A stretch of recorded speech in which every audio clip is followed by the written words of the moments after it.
Gerçekten birçok mağaza var arkadaşlar. Yani sağlık sollu, Zara'lar, Maralar ne ararsanız bulabiliyorsunuz. Arkadaşlar o gyros dedikleri Yunan dönerini yedim. O 400 tane olmasının sebebi Osmanlı İmparatorluğu'nun 400 sene boyunca bu bölgeye hakim olması. Buradan hop on hop hop otobüsler kalkıyor. Buradan şehir turu falan yapabilirsiniz. Yunanistan'da tren kazasında ölen insanların isimlerini buraya gelip tek tek yazmışlar. 57 kişi vefat etmiş. Hepsinin ismi burada yazıyor. Hep haberlerde falan görürsünüz bu binayı. Parlamento binası. Şu an içerisinde bulunmuş olduğum Olympiakos Stadyumu tam 2000 yıldan önce yapılmış ilk modern olimpiyatlara ev sahipliği yapmış ve ilk ateş burada yakılmış. Dünyada ilk kadınlardan yapılan sütunların olduğu bir tapınak. Yerler tertemiz, mermerler bembeyaz. Sanki Santorini adasındasınız gibi. Baksanıza arkadaşlar. Bizim bakanlıklar ne yapıyor ya? Bu işe bir sahip çıksınlar ya. Böyle olmaz ki abi. Adamlar her şeyi elimizden aldı ya.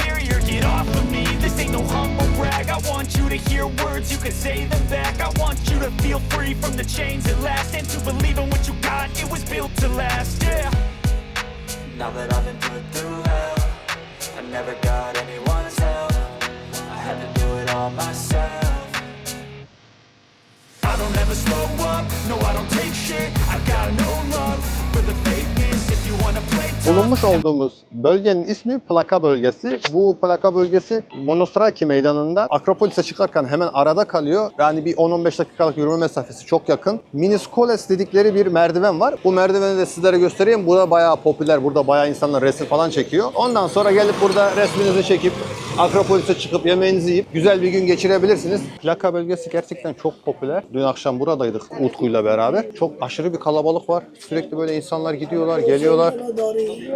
Dün şu restoranda arkadaşlar yer bulamadık. Müthiş bir kalabalık var. Hala gelen gelene yani. Yunanistan'da şunu fark ettim. Şu arkamda görmüş olduğunuz bu sokaklarda duvarlara yapılan resimler var ya. Yunanistan'da çok popüler. Hemen hemen birçok yerde bunu görebilirsiniz. Geldim geleli hemen hemen her yerde görüyorum. Plaka bölgesinin meyhanelerini geziyoruz. Güzel yapmışlar, güzel düşünmüşler. Burada da isterseniz sizler için bir fiyat bakalım. Arkadaşlar fiyatlar şu şekilde. Böyle salatalar var. İşte 9, 6,5.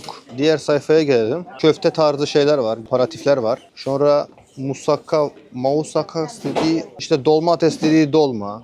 İşte aciki dediği, caciki dediği cacık. Now I will check. Now I will come back. Yani arkadaşlar bura biraz fiyatlar pahalı diyebilirim.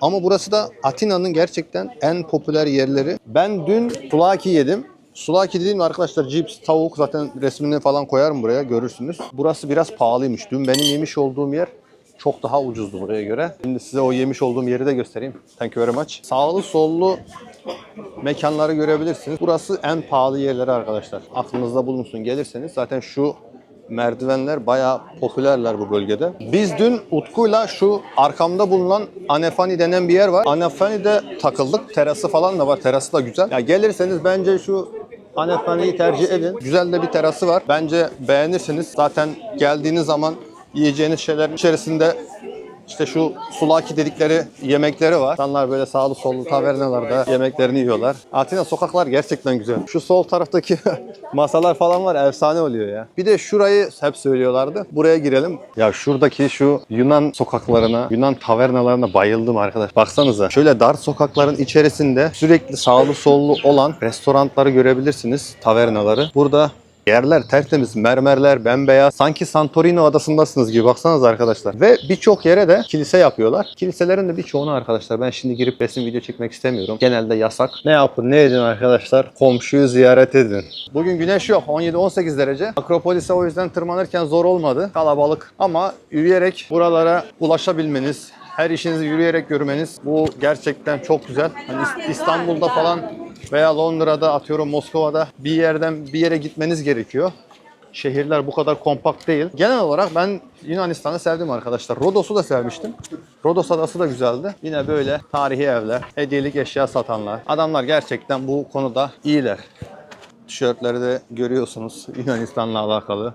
Tanrıçaları, Zeus'ları, Athenaları. Akropolis Müzesi karşınızda duruyor arkadaşlar. Tepede Akropolis'imiz var. Akropolis'in içerisinden çıkarılan birçok eser burada sergileniyor. Burası dünya üzerinde hakkında çok fazla söz edilen bir müze. Bu kadar geniş çaplı, Bu kadar içerisinde fazla eser bulunan müze bulmanız zor olacaktır. Çünkü internetten biraz araştırdım. Çok tatlı bir yer. Zaten arkadaşlar Yunanistan'ı bilenleriniz biliyordur. Yunanistan eserler konusunda, tarih konusunda falan gerçekten başarılı. Arkadaşlar 20 euro karşılığında içeri giriş yaptım Akropolis Müzesi'ne. Akropolis Müzesi'nde 4000'den fazla eser bulunuyor. 3 kattan oluşan bir müze. Şöyle sizlere biraz etrafı göstereyim.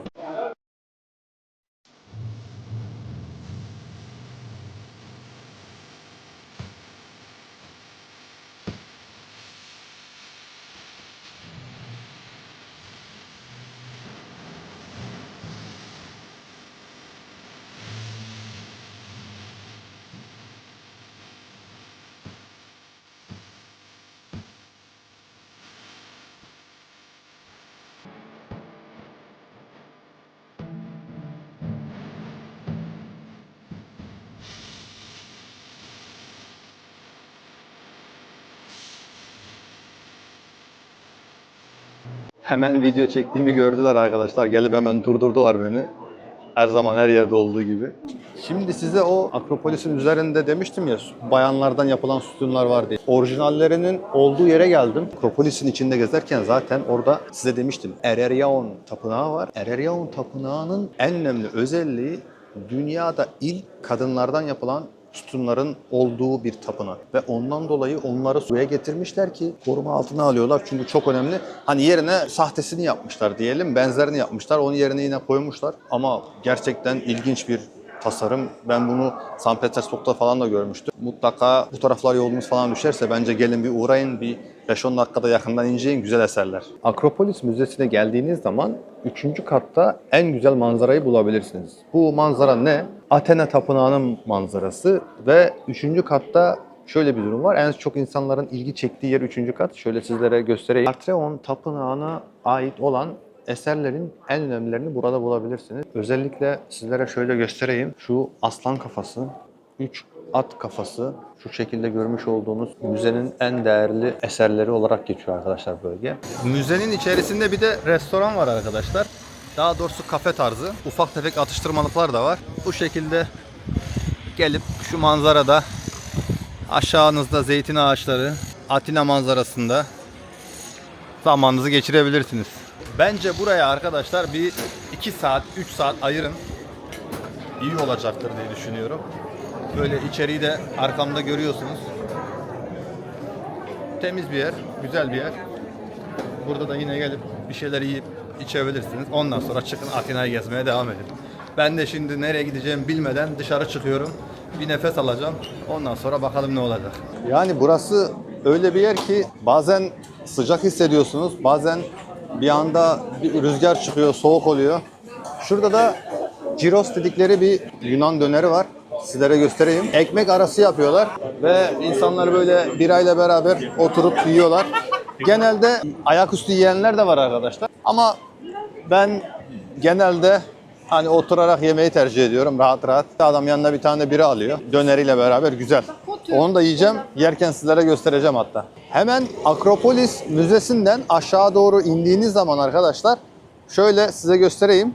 Buradan hop on hop off otobüsleri kalkıyor. Buradan şehir turu falan yapabilirsiniz. Burada da böyle insanlar var. Sizlere yardımcı oluyorlar. Taksiler var, otobüsler var. Buradan binip yerinize gidebiliyorsunuz. Nereye gitmek istiyorsanız. Hava biraz soğudu arkadaşlar. Direkt montumu falan çektim. Şöyle arkamda Adrian kapısı duruyor. Sizlere şöyle biraz daha göstereyim. Bunun içerisinden de çok güzel şekilde Akropolis'i görebiliyorsunuz. Şöyle Akropolis'in aşağısında zaten size anlatmıştım. Gelirseniz bir orada birkaç resminizi almayı unutmayın. Bu kapıyı yapmalarındaki sebep de arkadaşlar size söyleyeyim unutmadan. Burası savaştan sonra birçok eser yarım kalıyor. Kimse bunu tamamlayamıyor. Sonra bu Hadrianus dediğimiz adam bu eserleri, bahçeleri, parkları falan geliyor böyle güzelleştiriyor. Atina'yı gerçekten Atina haline getiriyor.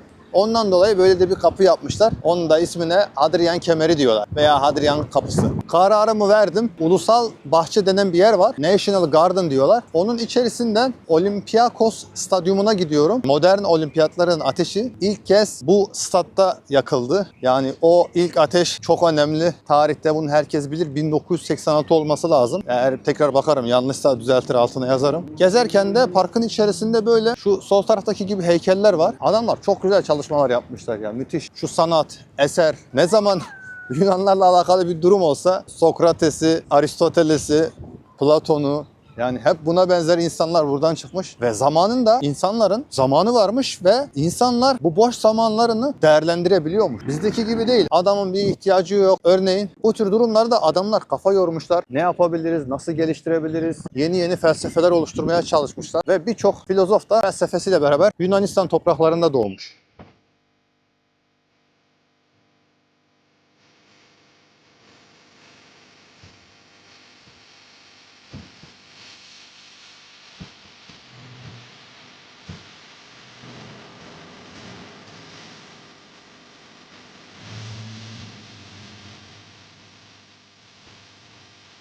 Gerçekten Yunanistan halkı için çok önemli.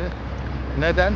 Burası 1896 yılında modern olimpiyatlarının ateşinin ilk yakıldığı yer. Şimdi girmeye çalışacağım. Bakalım biletler nerede satılıyor, bir bilet alalım. Ondan sonra bir giriş yapalım. Arkadaşlar biletimi aldım ve meşhur modern olimpiyatların ateşinin ilk yakıldığı Olympiakos stadının içerisine giriş yaptım. Burası acayip popüler bir yer. Müthiş. Şimdi size bazı bilgiler aktaracağım ama merdivenlerden çıkmam lazım. Çok zor. Abi müthiş yapılmamışım, bakar mısınız? Şimdi bir tepeye çıkacağım. Tepeden sizlere göstermeye çalışacağım. Stadyuma çıkarken şöyle bir şey oldu. Tribün olan kısmın yarısına kadar çıkıyorsunuz. Şurada su içmek için çeşmeler falan yapılmış. Abi şu yüksekliğe bakar mısınız? Ya buradan bir insan nasıl çıkacak ya? Abi şu merdiven benim boyuma geliyor, baksanıza. Yani o zaman yapmışlar, müthiş bir şaheser ama gerçekten bazı şeyler de ilginç. Şu an içerisinde bulunmuş olduğum Olympiakos Stadyumu tam 2000 yıldan önce yapılmış ilk modern olimpiyatlara ev sahipliği yapmış ve ilk ateş burada yakılmış. Burası o yüzden müthiş önemli. Buraya gelirseniz Atina'nın hemen merkezinde bulunuyor. Akropolis'le arası yaklaşık bir 10 dakika yürüyerek. National Garden denilen bir yer var. Hemen onun yanında. Burası 10 euro karşılığında arkadaşlar. Gelip içeri girebilirsiniz, görebilirsiniz. Şöyle sizlere biraz daha aktarmaya çalışayım. İlk modern olimpiyatların ateşi 1896 yılında burada yakılıyor arkadaşlar. Gerçekten gelinmeye değer bir yer. Benim size tavsiyem, gelirseniz uğrayın. Şimdi size biraz daha göstereyim.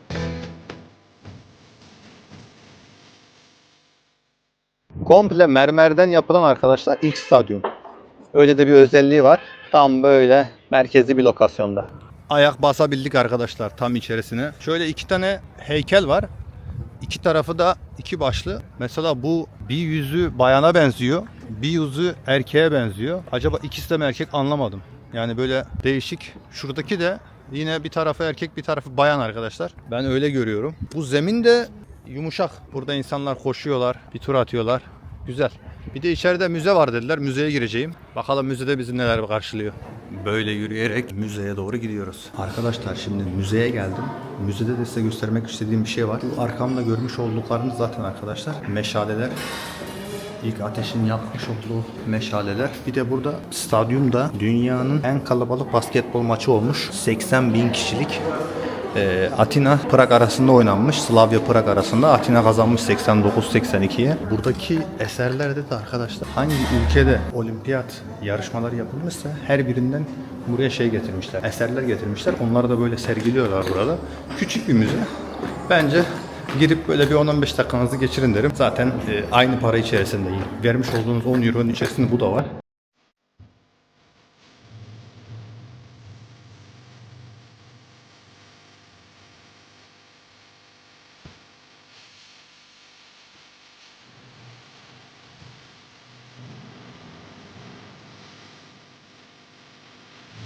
Arkadaşlar National Park gerçekten de güzelmiş. Burada zaman geçirilir arkadaşlar. Şu National Park'a gelin arkadaşlar. Yemeğinizi falan yiyin. Elinize bir kahve alın. Gelin burada oturun şu suyun başında. Şöyle arkamda gördüğünüz gibi güzel bir vakit geçirebilirsiniz. Şurada da suyu da buraya getirmişler bakın. Su da şöyle akıyor. Böyle buradan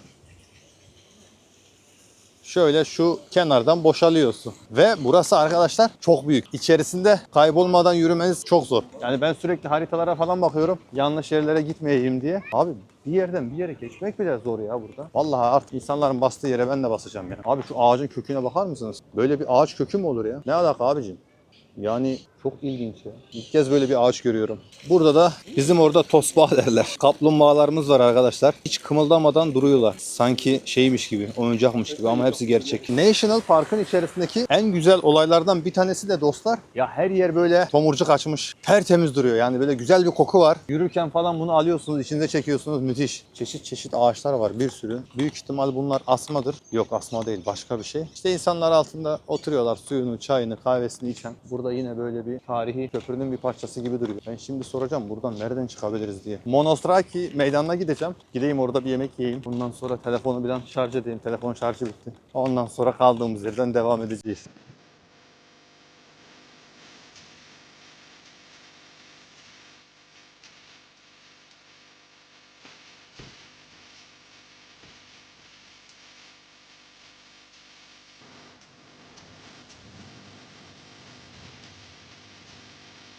Sizleri parlamento binasına getirdim. Parlamento binasını göstereceğim. Parlamento binasıyla anlatmak istediğim bazı şeyler var. Dedim ya adamlar bayraklarını çok seviyorlar diye. Her yerini bayrak doldurmuşlar. Burada karşıda görmüş olduğunuz bina eskiden kral için yapılmış ve sonradan halk ayaklanınca bu meydanın ismini Demokrasi Meydanı yapmışlar. Arkadaşlar şimdi Türkiye'de haberlerde Yunanistan'la Atina ile alakalı bir problem olduğu zaman ilk gösterilen bina bu arkamda duran binadır. Şöyle gördüğünüz gibi hep haberlerde falan görürsünüz bu binayı. Parlamento binası. Parlamento binasının önüne geldim. Burada bir kalabalık vardı. Hemen sordum ne oldu falan filan diye. Tren kazasında ölen insanların isimlerini buraya gelip tek tek yazmışlar. 57 kişi vefat etmiş. Hepsinin ismi burada yazıyor. İşte böyle onlar için hediyeler bırakmışlar, mumlar yakmışlar, getirmişler. Onların anısına böyle bir tepki de gösteriyorlar. Bunlar insan nasıl ölür diye. Burada görmüş olduğunuz yer arkadaşlar parlamento binası. Kral eskiden diyor ki ben bir ev istiyorum, onu burada yaptıracağım. Ve adama bu şekilde bir kraliyet sarayı yapılıyor. Halk ayaklanıyor. Halk ayaklandıktan sonra arkadaşlar artık kral bakıyor olacak gibi değil. Sonra buraya el koyuyorlar. El koyduktan sonra burası artık arkadaşlar Demokrasi Meydanı olarak geçiyor. İsmi değişiyor. Kraliyet Sarayı'nın ismi Demokrasi Sarayı oluyor. Halk Sarayı oluyor. Buna benzer isimler koyuyorlar. Gerçekten önemli yerler. Burada görmüş olduğunuz askerlerse arkadaşlar parlamento binasını korumuyor. Şu arkada bir heykel var gördüğünüz. Meçhul asker anıtı. Meçhul asker anıtını koruyorlar. Bu arkadaşlar mesela ayağının içerisindeki o püsküllerin içerisinde bıçaklar var. Mesela dizlerinin orada hemen arka tarafının püsküller var. 400 tane var. 400 tane olmasının sebebi Osmanlı İmparatorluğu'nun 400 sene boyunca bu bölgeye hakim olması. Ondan sonra mesela kafasının yanında bir püskül var. Görmüşsünüzdür. O da asker savaştayken eşinin onu beklediği anlamına geliyor. Genelde onu evli olanlar yapıyor. Böyle güzel bir nokta. Parlamento binasına gelirseniz mutlaka uğrayın dostlar. Çok tarihi, çok güzel bir yer. Halkın arasına karıştık arkadaşlar. Böyle Monostraki Meydanı'na doğru gidiyorum. Monostraki Meydanı'na giderken de arkamda kalan yer şu tarafa size göstereyim tekrardan. Parlamento binası var. Arada küçük bir park var. Parktan sonra da şöyle bir cadde. Alışveriş Caddesi, Ermao Caddesi. Yani burayı Kızılay İstiklal Caddesi gibi de düşünebilirsiniz. Sağlı solu dükkanlar var. Güzel böyle döner yapan yerler de var. Ben bir yerde döner yiyeceğim, acıktım. Kalabalık bir caddeden Monostraki Meydanı'na doğru gidiyoruz. Döner yiyelim de kendimize gelelim. Yunan döneri iyi oluyor. Rodos'tayken yemiştim. Bayağı başarılıydı arkadaşlar. Böyle Yunan dönerinde arkadaşlar zaten size göstereceğim. Ekmek olayı var. İçine cacık koyuyorlar. Tavuğu da güzel marine ediyorlar. Lezzetli oluyor. Ben çok beğeniyorum. Siz de fırsatını falan bulursanız geldiğiniz zaman mutlaka Yunan döneri deneyin. Abim kumdan resmen sanat yapmış ya. Helal olsun.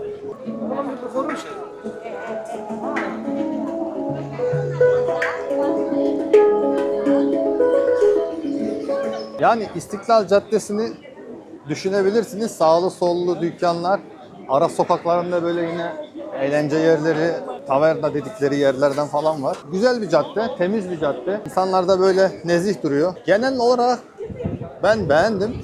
Şimdi şu karşıda çıkacak olan kilise zaten bizim Monostraki meydanına çıkıyor. Orada bir şeyler yiyeceğim, atıştıracağım, acıktım. Şarjım falan bitti. Gerçekten birçok mağaza var arkadaşlar. Yani sağlı sollu Zara'lar, mağaralar ne arasanız bulabiliyorsunuz. Modayı da takip ediyorlar yani. Arkadaşlar bir de şöyle bir şeyle karşılaştım. Bizim oradaki simit olayı var ya. Bizim oradaki simit olayına benzer böyle simitçiler var. Şimdi sizlere göstereceğim. Bakın simitler var. İçine işte çikolata koyuyorlar. 2,5 euro. İşte peynirlisi var. 2,5 euro. Böyle güzel duruyor. Şu da bizim simit var ya arkadaşlar. Bizim simite benzer. Yine o da 1 euro. Böyle yolun kenarında satıyorlar. Genelde insanlar Atina'da İngilizce biliyorlar. Hani bilmeyenler var değil. Ama minimum benim kendi görüşüm %60-70 İngilizceyi biliyor. Onu söyleyeyim yani arkadaşlar. İngilizce bilme oranı iyi. Hani buraya geldiğiniz zaman ne yaparım, nasıl ederim, zorlanır mıyım, zorlanmaz mıyım diye düşünmeyin. Öyle bir durum yok. Ermao Caddesi'nin sonunda da gelir gelmez aşağı inince sizi böyle bir kilise karşılıyor. Şöyle arkamda gördüğünüz gibi. Şimdi bakalım içeride içeri girebilecek miyiz, giremeyecek miyiz? Şu şekilde bir girişi var. Ama bilmiyorum bizi içeri alırlar mı almazlar mı? İnternetten izlediğim birkaç tane videoda buraya giremeyeceğimizi söylüyorlardı. Şimdi bir deneyeceğim. Bakalım kamerayla falan içeri alacaklar mı bizi?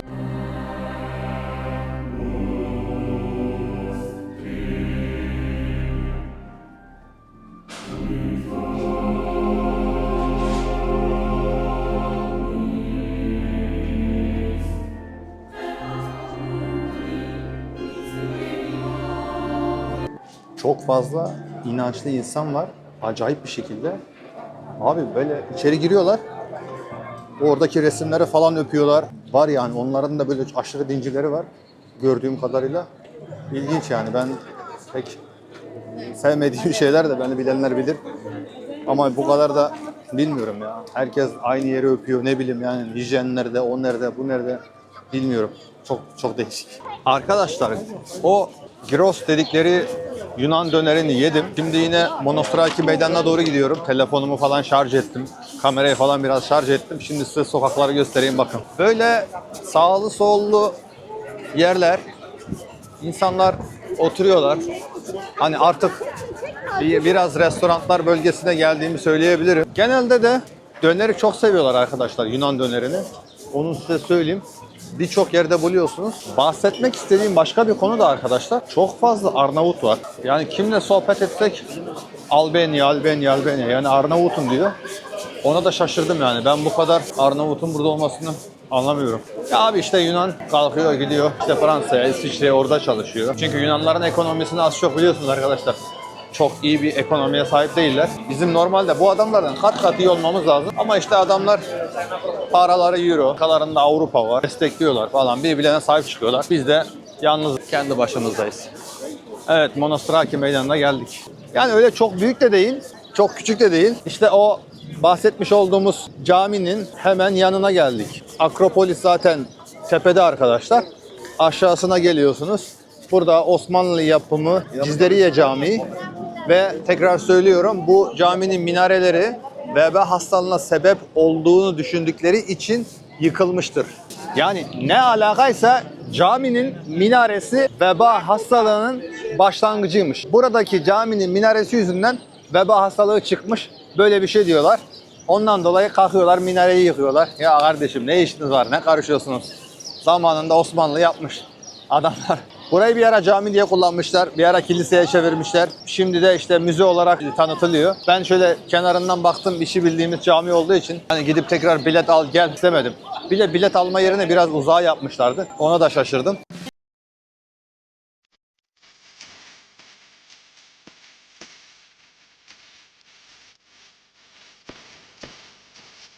Monostraki Meydanı'nın hemen üst tarafında göreceksiniz 360 restoran denen bir yer var. Bir kafe gibi, yemek falan da var. Şimdi Greek Coffee söyledim. Bildiğimiz Türk kahvesinin ismini Yunan kahvesi yapmışlar. Cacığı elimizden almışlar, baklavayı almışlar, döneri almışlar. Her şeyin ismine Yunan koymuşlar. Bilmiyorum, bir deneyim bakalım nasıl olacak. Abi bu bizim bildiğimiz Türk kahvesi. Türk kahvesinin ismi olmuş Yunan kahvesi. Allah peygamber aşkına bakın ya. Abi bizim bakanlıklar ne yapıyor ya? Bu işe bir sahip çıksınlar ya. Öyle olmaz ki abi. Adamlar her şeyi elimizden aldı ya. Bir de Yunanistan'da şöyle bir şey var. Herhangi bir yere oturun arkadaşlar. Bedava suyunuzu getirip önünüze koyarlar. Bedava su. Buyurun için. Zaten Yunanistan'ın birçok yerinde çeşmelerden akan sular temiz. O yüzden direkt getirirler. İngiltere'de olduğu gibi, birçok ülkede olduğu gibi hemen bedava suyunuzu alıyorsunuz, içiyorsunuz, para vermiyorsunuz.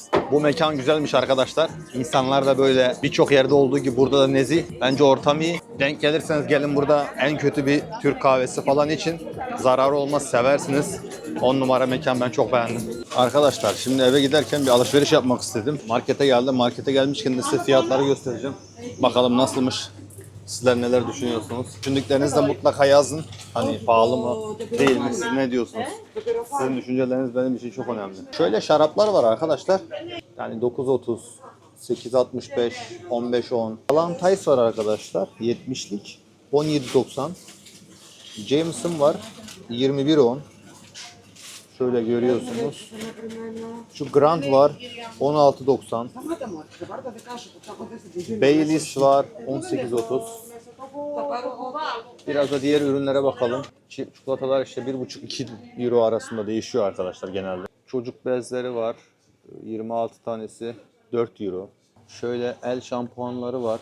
1,65, 1 litrelikleri. Fairy'ler var. Fairy'ler 2,56 arkadaşlar. Şöyle 2,92 var. Şunlar da 900 olanlar. Şunlar küçük olan 660, diğeri 990. Yani fiyatlar bence bizim oraya göre daha ucuz. Onu ben size söyleyeyim. Yani kimse öyle böyle demez. Buradaki fiyatlar bizim oraya göre daha uygun, daha iyi. Ben öyle biliyorum. O yüzden inşallah bizde de bir anda şu enflasyon durur da fiyatlar normale döner. Yoksa durum vahim. Manavda fiyatlara bakmıştım ama bir de marketteki sebzenin, meyvenin fiyatına bakalım. Arkadaşlar muzun kilosu 1,95. Çileklerimiz var. 5 euro. 4,98. Ananasımızın kilosu 1,78. Şöyle. Çeri muzlar var. 1,86. Salatalıklar var. 1,60. 1,48'e domates var. İşte mandalinin şöyle güzel mandalinalar var. 3,15. Video çekiyorsun, bazı yerlerde hiçbir şey yok. Yani Avrupa'nın genelinde çok bir sıkıntı olmuyor da marketleşimde çekerken orada bir güvenlik varmış. Geldi ya dedi, işte çekmeseniz olur mu? Dedim olur, niye olmasın? Sebep ne dedim, hani burada dedim özel bir durum yok. Ya bizim dedi şirketimizin işte politikası. Hani şey gibi düşünebilirsin. A101 var, Şok var, BİM var. Hepsi izin veriyor. İçlerinden bir tanesi izin vermiyor gibi bir şey. Ben de şu an eve doğru gidiyorum arkadaşlar. Öldüm, bittim yani, sabahtan belli videolar falan çekiyorum. Şimdi şöyle eve gideyim, bir uzatayım ayaklarımı. Kendime geleyim, dinleneyim. Ondan sonra yine çıkarız, yine takılırız. Eğer sizlerin de arkadaşlar videolar hoşunuza gidiyorsa sizlerden ricam lütfen beğenin, destek olun. Bunlar bizler için çok önemli. Hani benim gibi izlemiş olduğunuz diğer YouTuber'lar da vardır mutlaka. Hani beğeni, YouTube'daki abonelik sayısı, bunlar bizim için önemli. Bizi motive ediyor. Hani ben bu zamana kadar daha bir kuruş para kazanmadım. Allah'a çok şükür zaten maaşım falan, işim gücüm de yerinde iyi. Dünyayı gezerken böyle bir karar aldım. Hani insanlara da göstereyim diye. Kamera zaten resim, video çekmek benim oldu bitti hoşuma gidiyordu. Böyle hani vlog kameralarda çıkınca mikrofonlar falan filan. Ben de hem gezeyim hem gezdiğimi göstereyim. Hani sadece resim alıp Instagram'a atmakla kalmayayım dedim. Hani video da çekeyim. Sonra edit atıp YouTube'a paylaşayım diye düşündüm. Ondan dolayı böyle bir şey oldu. Sizler de desteklerseniz çok memnun olurum. Böyle de güzel bir su şova geldik.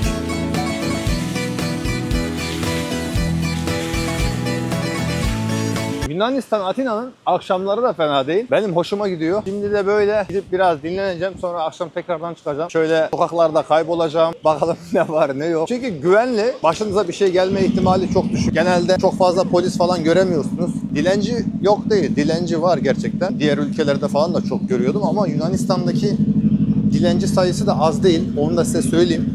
Böyle bir durum da var. Gideyim biraz dinleneyim. Ondan sonrasına bakarız. Şimdilik benden bu kadar dostlarım.